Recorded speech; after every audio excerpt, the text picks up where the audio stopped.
Shalom, puji Tuhan, kalau pada hari ini kita masih ada sebagaimana kita ada. Dan pada saat ini kita masih boleh dipertemukan di dalam persekutuan doa online. Bapak Ibu yang dikasihi Tuhan, kita percaya berkat Tuhan dan kehadiran Tuhan akan tetap kita rasakan dari hari lepas hari. Mari Bapak Ibu, kita akan persiapkan hati kita untuk memuji dan menyembah Tuhan. Kita akan pujikan Tuhan melihat hatimu.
Terima kasih Bapa di surga, seperti pujian yang baru saja kami naikkan Tuhan, hati kami rindu untuk mengasihi-Mu Tuhan, hati kami rindu untuk mengenal-Mu, hati kami rindu untuk mengerti-Mu Tuhan. Bapa, jika saat ini Tuhan, kami percaya Engkau hadir di tempat ini, Engkau persiapkan hati kami ya Tuhan untuk menerima benih firman-Mu. Tuhan, kiranya Engkau urapi kami semua Tuhan, biarlah Engkau juga akan pakai pendeta Jerdi yang akan menyampaikan kebenaran firman-Mu. Terima kasih ya Bapa, inilah doa kami Tuhan, di dalam nama Tuhan Yesus Kristus, kami sudah berdoa dan mengucap syukur. Amin. Kita akan masuk di dalam pemberitaan firman Tuhan, kita akan pujikan Tuhan aku rindu.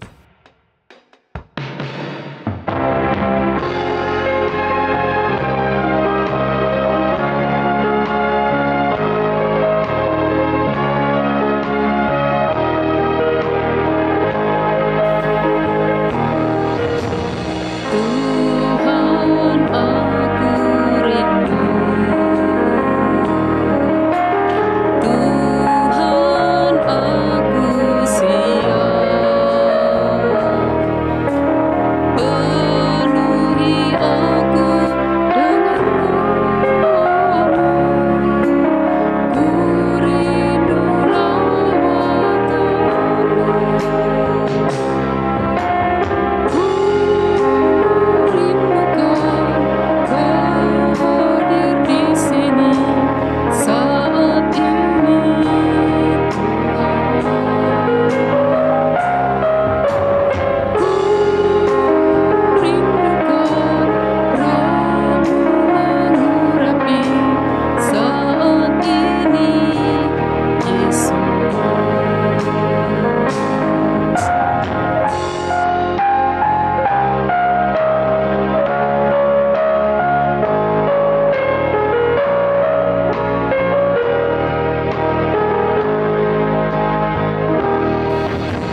Marilah saudara kekasih Tuhan, sebelum kita mendengarkan akan kebenaran firman Tuhan, kita akan berdoa terlebih dahulu. Kita berdoa. Ya Tuhan, hadirlah di tengah kami manakala kami ingin mendengarkan akan kebenaran firman-Mu. Meskipun kami berada di dalam satu persekutuan virtual online, namun kami yakin dan percaya bahwa ini tidak mengurangi akan kebersamaan kami dengan rekan-rekan kami, saudara-saudara kami seiman. Dan ini juga tidak mengurangi kualitas persekutuan kami, di mana kami mendengarkan akan kebenaran firman Tuhan dan juga berdoa bersama di dalam setiap persoalan-persoalan yang kami hadapi. Oleh sebab itu ya Tuhan, kiranya Engkau hadir di tengah-tengah kami, dan kiranya Engkau sendiri yang akan menolong kami di dalam memahami kebenaran-kebenaran daripada firman-Mu. Hadirlah di tengah-tengah kami, berfirmanlah kepada kami karena kami siap untuk mendengarkannya. Dan di dalam nama Tuhan Yesus Kristus kami berdoa. Amin. Saudara, kita akan membaca bagian daripada firman Tuhan yang terambil dari Matius pasalnya yang ke-6, ayatnya yang ke-25 hingga yang ke-34, hal kekhawatiran. Yang demikianlah firman-Nya.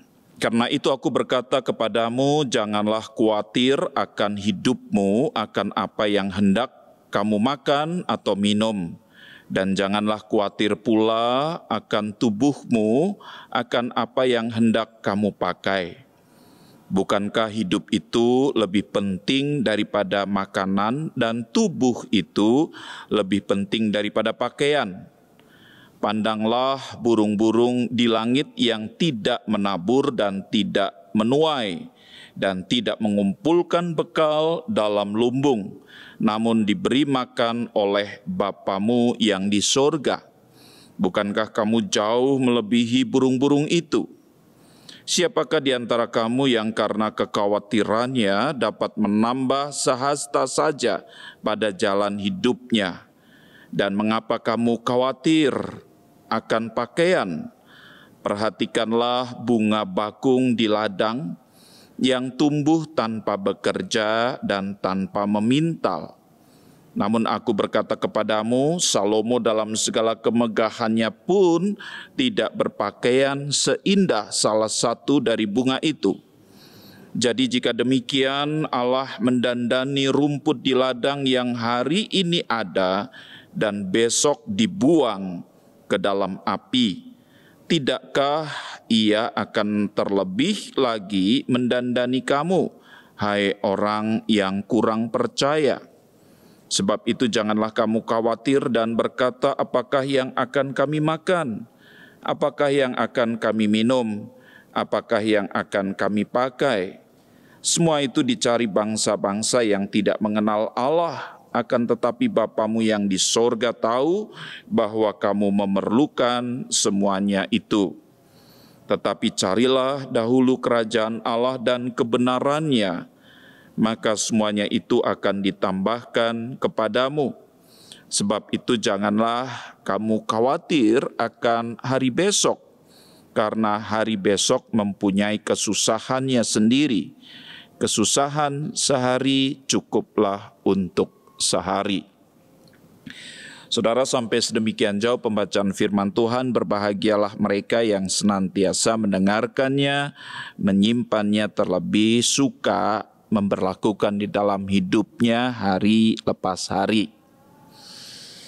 Saudara, kalau tadi bacaan kita berbicara tentang kekhawatiran, nah pertanyaan saya kepada para pemirsa semua, adakah di antara saudara yang saat ini menyaksikan persekutuan doa ini, saudara berada di dalam satu situasi dan kondisi khawatir?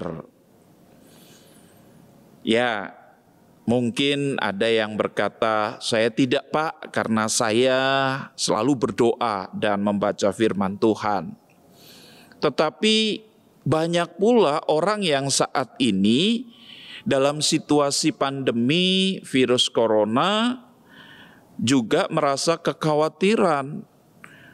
Ya, kalau orang-orang tua ataupun lansia, mereka mungkin khawatir tentang bagaimana kesehatan mereka. Nanti apakah juga bisa memiliki satu kebebasan ya untuk pergi ke gereja, ke persekutuan. Nah, bagi orang-orang yang berada di dalam situasi bisnis, ya katanya kita ini sudah memasuki masa resesi ekonomi. Nah, apakah ini juga situasi kedepannya akan menjadi baik? Lalu mau sampai kapan hal ini terjadi? Ya, banyak kesulitan-kesulitan yang harus dihadapi dengan perubahan-perubahan ataupun kondisi perekonomian yang ada. Belum lagi dengan persoalan-persoalan sosial masyarakat yang semuanya itu menghantui diri kita. Nah, lalu kita tentu akan bertanya bagaimana hidupku, bagaimana masa depanku, bagaimana pekerjaanku, apakah saya masih tetap dapat bekerja atau saya dirumahkan. Lalu mereka yang membangun bisnis secara mandiri, bekerja sendiri juga tidak lepas dari kekhawatiran karena daya beli masyarakat juga susah. Nah, saudara, semuanya itu ada di dalam kehidupan kita, tetapi apakah kemudian Yesus mengajarkan sesuatu yang tidak umum? Jangan khawatir. Ya, apakah kita tidak boleh khawatir? Rasanya kok naif sekali, begitu kan? Kalau Yesus mengajarkan jangan boros, ya kita bisa mengerti. Jangan berhura-hura, jangan menjalani hidup ini dengan seenaknya. Itu bisa dimengerti dan dipahami, saudara. Tetapi kalau kita mencoba untuk membangun kehidupan dan menjaga diri kita, mempersiapkan diri kita ke depan, tetapi kemudian Yesus berkata jangan khawatir. Lah seolah-olah kok kita ya menjalani hidup ini ya sudah, masa bodoh lah gitu kan. Nah, tidak begitu saudara. Kalau kita melihat apa yang dikatakan Yesus di dalam kata janganlah khawatir akan hidupmu. Kata khawatir di sana di dalam bahasa aslinya, bahasa Yunani adalah menimnan. Artinya sangat khawatir begitu ya. Jadi bukan cuma khawatir tetapi sangat khawatir saudara. Nah, kalau sesuatu yang sudah berlebihan itu tentu akan berdampak ya efek yang buruk begitu ya, tidak selalu baik. Ketika sangat khawatir dan kekhawatiran itu begitu menguasai diri kita sehingga kita tidak bisa melihat hal-hal yang ada di luar daripada pandangan kita. Kita tertutup pada kekhawatiran yang amat sangat itu, ya sesuatu yang sangat kita risaukan sehingga kita tidak bisa melihat sisi-sisi lain di dalam kehidupan ini. Justru di sini kita bisa melihat bahwa dengan apa yang dikatakan Yesus ini, supaya kita bisa merangkum hidup ini, kita bisa mencoba untuk membangun hidup ini dengan satu sikap dan perilaku. Bagaimana? Ya bagaimana kita bersikap bijaksana menjalani hidup ini dan menyikapi hidup ini. Dan semuanya itu juga digabungkan dengan bagaimana kita berpikir dengan panjang juga. Ya, tidak berpikir pendek lalu istilahnya panik dan melakukan ini dan itu. Ya, dan Yesus juga tentu ingin mengatakan supaya kita tenang dan percaya. Jadi disinilah Yesus mencoba menggabungkan akan semuanya itu sikap bijaksana, berpikir panjang, tenang, dan percaya supaya kita menghadapi hidup ini. Nah, disinilah kita bisa melihat ketika Yesus berbicara jangan khawatir, dia memberikan contoh di dalam dua hal. Dia berkata, pandanglah burung-burung di langit, ya, yang tidak menabur, tidak menuai, dan tidak mengumpulkan bekal dalam lumbung. Dan juga dia mengatakan tentang bunga yang ada di padang, begitu kan? Yesus mencoba mengajak kita melihat pada alam. Ya, bahwa ketika Allah menciptakan alam semesta ini, kita kembali bahwa sebetulnya alam juga memberikan kepada manusia sebuah kehidupan yang ada. Nah, kalau Allah yang menciptakan alam semesta ini, dia juga memelihara akan ciptaannya, itu berarti kita diyakinkan bahwa Allah yang memberikan hidup, yang menjadikan hidup, ia juga bertanggung jawab terhadap hidup. Itu loh. Jadi Allah itu bukan seperti seorang tukang jam yang kemudian menyusun, merakit dan membuat jam. Setelah jam itu berjalan, Allah meninggalkan begitu saja dan semua kehidupan ini atau jam itu berputar dengan sendirinya sesuai dengan waktu yang ada secara otomatis dan Allah tidak ikut campur di dalamnya. Allah bukan Allah yang demikian, saudara. Tetapi Allah yang ikut campur di dalamnya. Oleh sebab itu, ketika Allah mengatakan jangan khawatir, dia ingin agar hidup daripada anak-anaknya itu tidak perlu khawatir yang berlebihan, tetapi cobalah hidup ini mengalir. Mengalir tanpa memikirkan, ya maksudnya bukan memikirkan yang, ya kita boleh memikirkan, menyiapkan segala sesuatu untuk bagaimana kehidupan kita di masa yang akan datang. Tetapi ketika orang kemudian hanya terfokus kepada harta materi dan segala sesuatu yang baginya ini andalan, ya, maka dia tidak bisa melihat hal-hal yang lain di luar andalannya itu, bahwa sebetulnya yang memberikan kehidupan itu siapa? Tuhan. Bukan apa yang kita persiapkan materi dan segala macamnya itu, gitu loh. Nah, oleh sebab itu Yesus katakan, ketika kamu khawatir, ketika kamu mengumpulkan harta, ya, sampai seberapa jauh sih itu akan dapat memperpanjang hidupmu, akan menanggung seluruh kehidupanmu, begitu kan? Jadi ternyata kekhawatiran itu tidak akan memperpanjang hidup manusia. Apa yang sudah diupayakan dengan luar biasa itu kan ternyata hidup itu ada pada sumber kehidupan, yaitu Allah. Oleh sebab itu tidak usah khawatir, ya, seperti burung-burung itu yang ya sudah hidup dengan satu keyakinan bahwa alam itu menyediakan, Tuhan menyediakan segala sesuatu yang ada di dalam alam ini, manusia tidak akan mati kelaparan, begitu loh. Masih ada saja yang bisa dimakan dari apa yang diperoleh dari alam.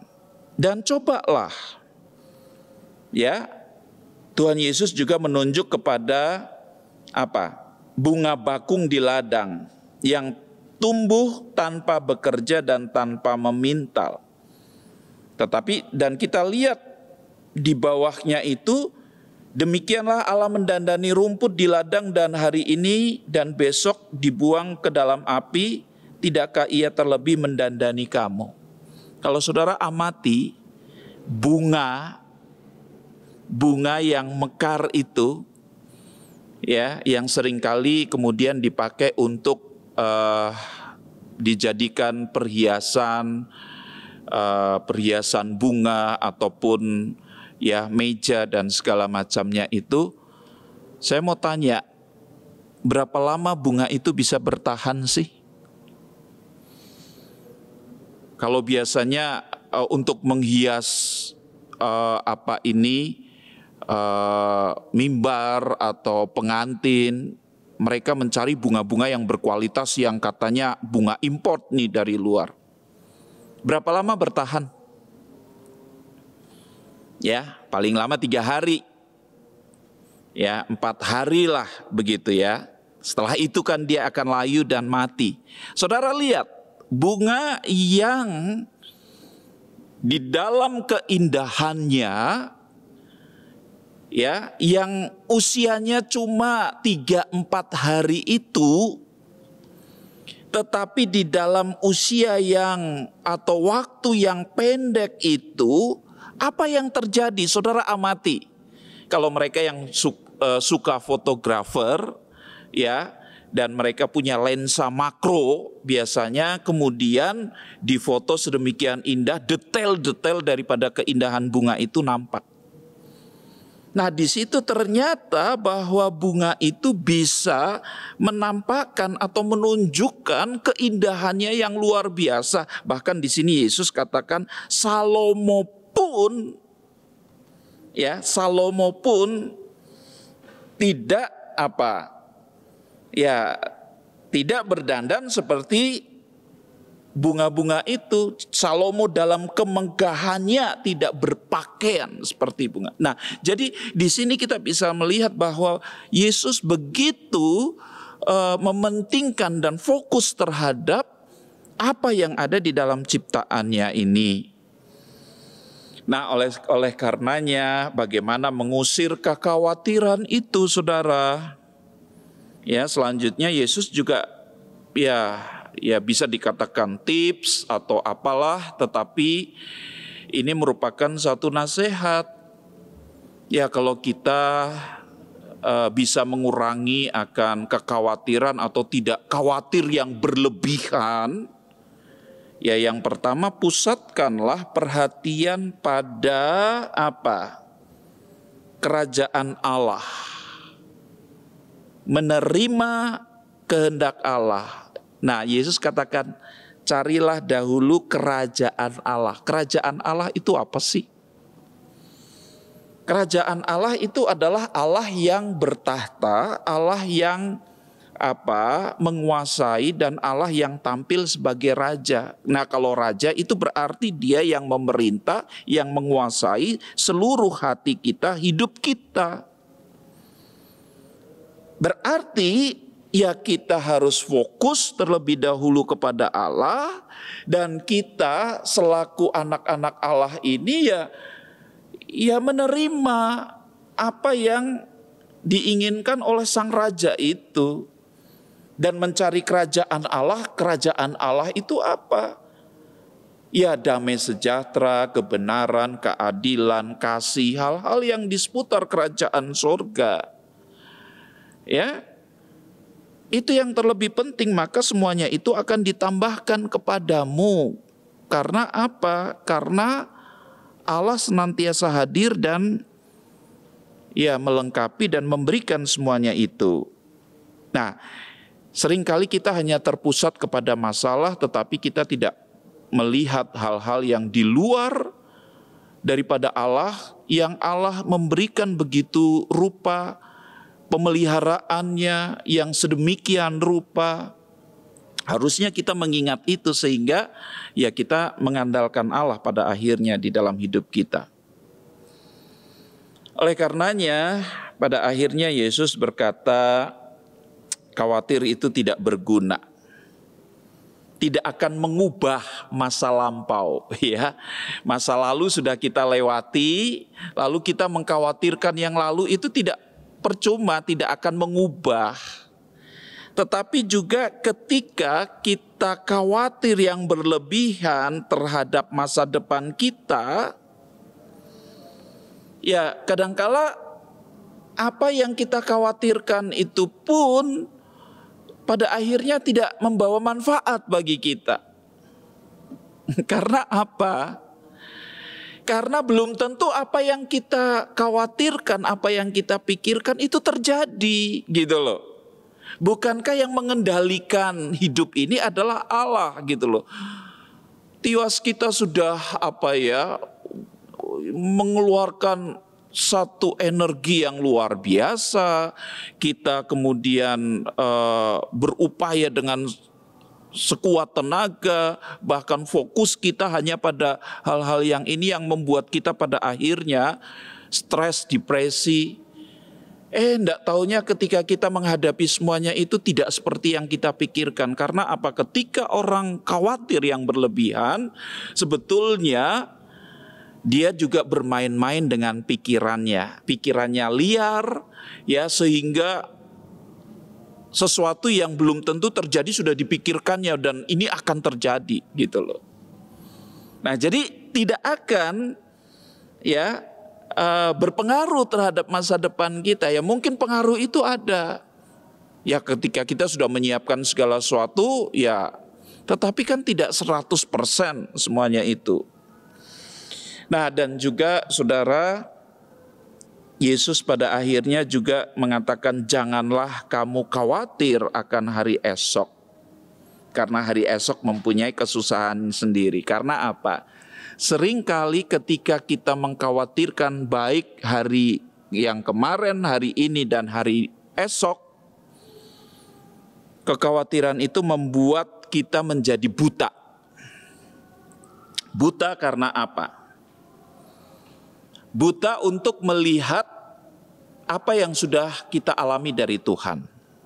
Buta untuk melihat karya kuasa yang daripada Tuhan. Buta untuk melihat dan belajar tentang hidup yang sudah kita lewati.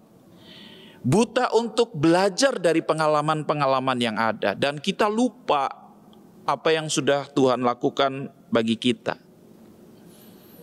Nah, janganlah kita menjadi buta, saudara. Ketika kita buta berarti iman kita juga buta.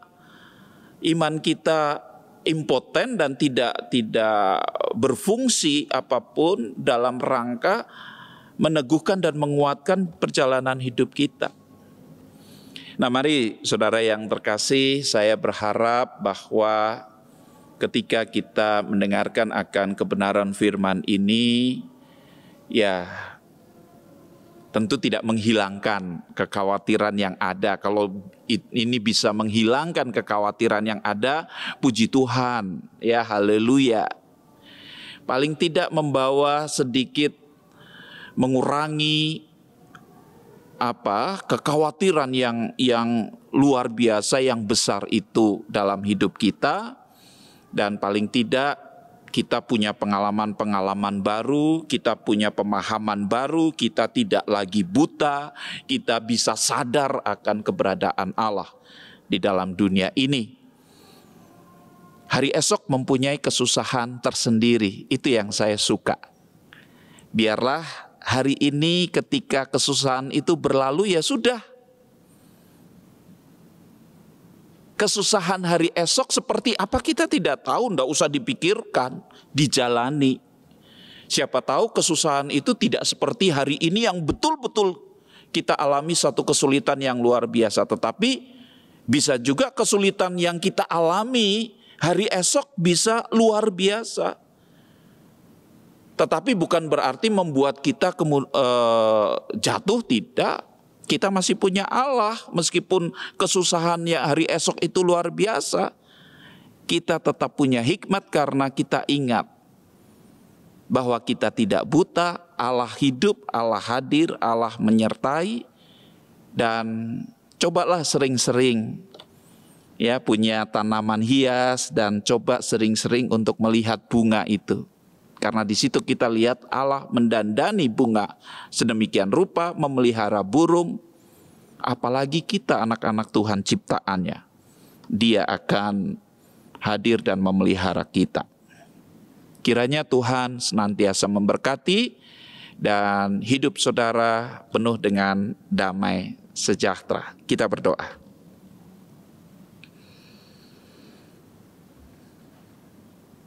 Bapa di dalam sorga, puji syukur dan terima kasih jikalau pada hari ini, pagi ini, kami sungguh boleh mendapatkan kebenaran akan firman-Mu. Kami mohon kiranya Engkau tolong kami, menyadarkan kami agar kami tahu apa yang harus kami lakukan dan kerjakan. Dengan pencerahan dan hikmat yang daripadamu, kiranya Engkau sendiri yang menolong kami. Agar dengan demikian, kami boleh lalui akan hari-hari yang ada, meskipun situasi saat ini tidak menentu dan kami tidak tahu apa yang akan terjadi. Karenanya kami mohon, peliharalah kami, kesehatan kami, dan juga kami ingin berdoa bagi saudara-saudara kami yang menderita sakit dimanapun mereka berada, kiranya Tuhan tolong mereka. Mereka yang berupaya untuk membangun akan ekonomi dengan segala kekuatan dan tenaga serta pikiran, Tuhan juga tidak meninggalkan mereka. Dan mereka yang berjuang di dalam menangani akan wabah COVID-19 ini, kiranya Tuhan tolong para dokter, perawat yang ada, sehingga dengan demikian maka wabah COVID ini segera berlalu dan hidup kami kembali normal. Oleh sebab itu kami juga berdoa bagi pemerintahan bangsa dan negara kami, terkhusus bagi Bapak Presiden Jokowi, tolonglah dia, dan biarlah Engkau berikan kesabaran, berikan hikmat, dan berikan kemampuan terlebih kuasa yang daripadamu agar ia dapat menguasai dan menjalankan akan mandat yang masyarakat percayakan kepadanya, sehingga perjuangannya untuk membawa bangsa dan negara ini menuju masyarakat adil, makmur, dan sejahtera, semuanya itu boleh terwujud. Dan sebentar lagi kami akan berpisah satu dengan yang lain, masuk ke dalam kehidupan kami, segala aktivitas kami. Kami mohon berkat yang daripadamu. Dan oleh sebab itu, saudara terimalah berkat Tuhan. Tuhan memberkati engkau dan melindungi engkau. Tuhan menyinari engkau dengan wajah-Nya dan memberikan engkau kasih karunia. Tuhan menghadapkan wajah-Nya kepadamu dan memberikan engkau damai sejahtera sekarang sampai selama-lamanya. Amin.